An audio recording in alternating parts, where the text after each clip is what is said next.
जय श्री कृष्ण। आपको मैं आज बात करूंगा बच्चों की कैरियर काउंसलिंग पे। सबसे ज़्यादा परेशानी का आजकल जो कारण है वो बच्चों की काउंसलिंग को लेकर के है।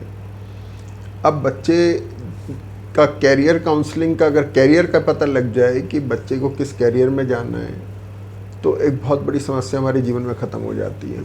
ये सबसे पहली बात तो ये है कि हमें पता ही नहीं है कि बच्चे का माइंडसेट कैसा है, वो क्या पढ़ सकता है और क्या वो नहीं पढ़ सकता। लेकिन अधिकतर निर्णय हम लोग जीवन में जो लेते हैं वो समाज को देख के, व्यवहार को देख के लगते हैं। जैसे आज इस लाइन के अंदर ज़्यादा प्रोग्रेस दिख रही तो हमने बच्चे को कहा कि तू उस लाइन में चला जा, डॉक्टर बन जा, इंजीनियर बन जा, डेटा साइंटिस्ट बन जा, कंप्यूटर में आ जा।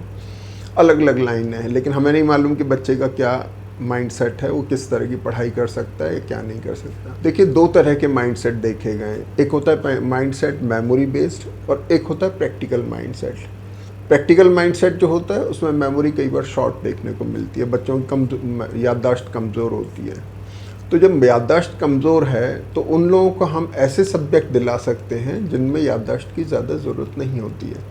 जैसे कंप्यूटर साइंस, उसमें एक साइंस है, मैथमेटिक्स हो गया, अकाउंटिंग हो गया, या फाइनेंस हो गया, या फिर आजकल विजुअल आर्ट में, विजुअल कम्युनिकेशन में बहुत सारे सब्जेक्ट्स आ गए हैं। तो ये सारी चीज़ें तो हो गई कि हम प्रैक्टिकल बेस्ड माइंडसेट जो है उसके लिए कर सकते हैं।